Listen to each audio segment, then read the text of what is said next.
Hey y'all, it's Tammy with Collard Valley Cooks. We got a couple of guys outside working on the gutters, so you will hear them drilling and hammering while we're doing our video today, but it shouldn't take that long because we're doing a super simple pork chop bake. We're going to be using some hash brown potatoes out of a bag of fresh onion, some celery, salt, cream of mushroom soup, sour cream, milk, and pork chops, and of course salt and pepper, and a little bit of cheese. I actually forgot to get out my cheese, so I'm going to bring y'all around here so that you can see what I'm doing close up, and we'll get started on this pork chop bake. Alright, the first thing we're going to do is we're going to use a half cup of sour cream and put it in a bowl along with some milk. It's about 2/3 cup of milk. And we'll be using a can of cream of mushroom. You can use cream of chicken, cream of celery, whichever one you have. Just use whatever you got. So I'm going to put in this cream of mushroom because it's what I had the most of, so I'm using it.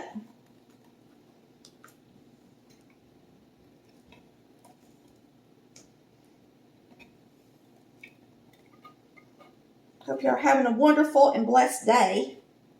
I sure am, and I'm getting this in the oven just in time for lunch today. So I'm going to take a whisk, and I'm going to whisk this together. And I think I'm going to add my salt and pepper to it as well. So let's do that right quick before I mix it up.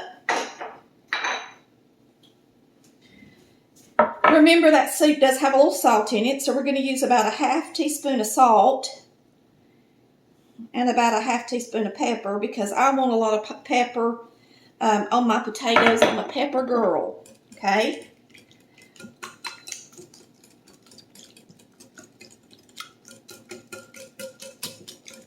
We're also going to add a little celery salt, but I think I'm just going to sprinkle it on. So there's your mixture. This is super simple and super easy and super good.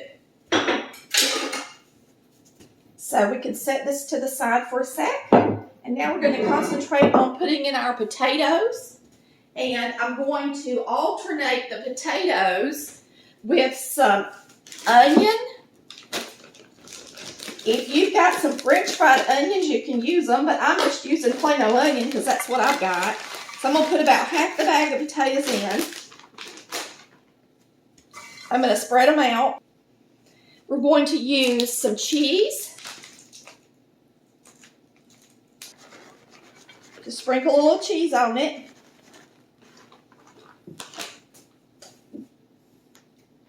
And then put half of your liquid on top of this and spread it out good. Just like that. A layer of onion. Just slice them really thin and lay them on top. Now you can use some dehydrated onion if you have them, if you just want to throw them in here. You can chop them up smaller if you would like, but they're going to bake and be really soft.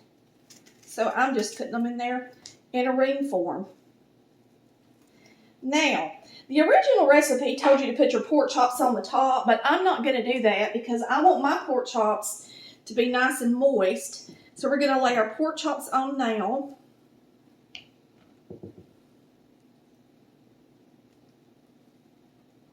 And you know what? My pork chops are so big with the bone, I'm going to have to debone them in order to get it to really work good. Now, if you've got room and you don't have as many pork chops, you won't have to debone them. You can save these bones and boil them and make some good broth out of it for a soup or some rice. All right, I put the rest of my pork in here. Cut up, just snapped a couple of carrots and put in there. A couple of peppers. I'm putting in some celery. There's no need to worry about peeling it or anything. It's really just in there for flavor. You're going to strain the broth. So we're going to use this and make a little bit of pork broth, okay? So you're going to get this to the sink, put water up above the meat. You're going to simmer it on your stovetop at a low simmer for about an hour, and you're going to have you a nice broth for soup or to simmer your rice in for the following week coming up. Pork chops are cheap to purchase right now. They're about the cheapest thing, one of the cheapest things to feed a family. And so just cover it with your chop just like that. Any seasoning, okay? I'm actually going to use some that I've got that's called roast vegetables and fries. And I'm going to sprinkle it on my pork chops. Lots of times these seasonings aren't real salty. I can taste it and make sure. Ooh. Well, I got it on that one, didn't I? I'll rub it around. I'm going to have to get my hands dirty again.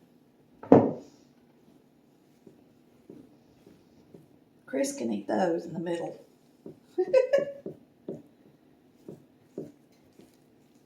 So rub you on some good seasoning. Go in the middle. It can be anything, lemon pepper, whatever you like. Now I'm going to slice the rest of the onion over the chop because I want the flavor in the chop.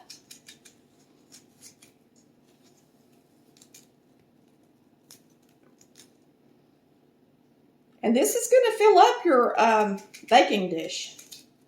Because most of the time, just the hash browns alone will fill up a baking dish. So make sure you grab one that's pretty big. Don't get no little one. And you can half this recipe and just use half the potatoes. Now we're going to take our potatoes and we're going to put the rest of the potatoes on here.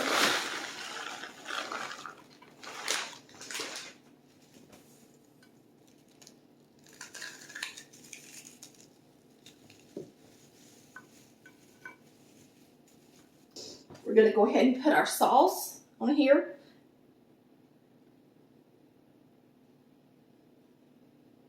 Spread it around. We're going to cover this with foil, okay? And put the rest of our cheese on the top at the end, okay?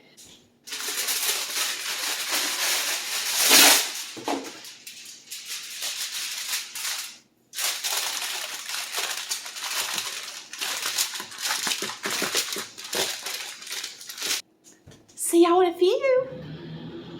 We'll make a vegetable right quick. Okay, I know I'm going to get the question, can I put this in a crock pot? Of course you can.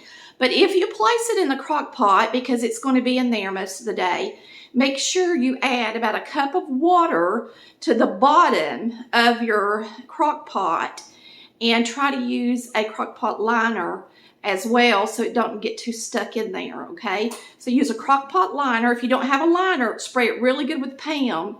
Make sure you put a little bit of water or milk in the bottom of it, at least a cup, okay? So it don't dry out.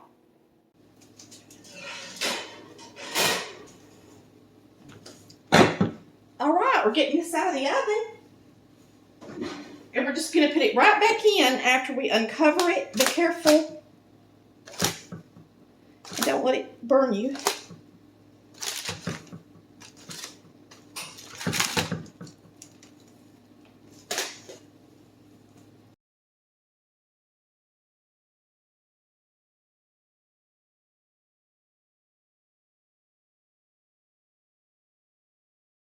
My oven is talking to me.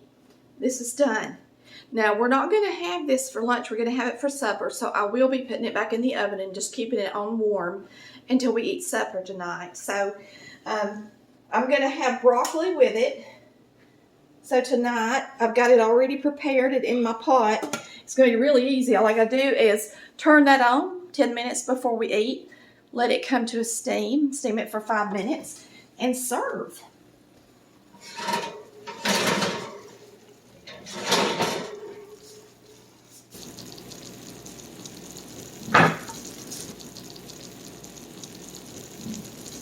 Looks good.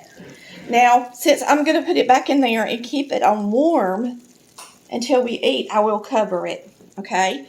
But I'm going to go ahead and take out a piece and let you guys see how pretty it looks. We do have somebody working on the house, I told y'all earlier, so he's making noise. And he happens to be just right here next to us, working. So let's take a look at it.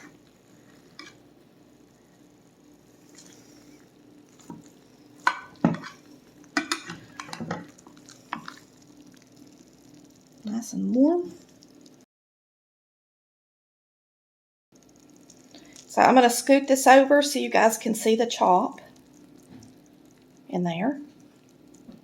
It's got all that nice seasoning on it that we put on it. And I am going to dig in and give it a try, and I can guarantee you it's going to be good because it's cheesy and delicious. So it'd be good on the plate with some broccoli tonight. There's the chop, nice and done. And this is going to take a while to cook. So it wound up taking really almost 2 hours, okay? So you're going to bake it for about 50 minutes covered, and then you're going to uncover it and bake it 40 more minutes, okay? The pork is good and it's tender. I know that if you lay that pork on the top, it will not be tender. So I chose to put it on the inside. It takes twice as long to cook it, but at least everything's good and done. It's delicious with the onion in there and the cheese, the sour cream, the potatoes. It's a good way to throw it together, throw it in the oven, and go do another chore at the same time. That's good.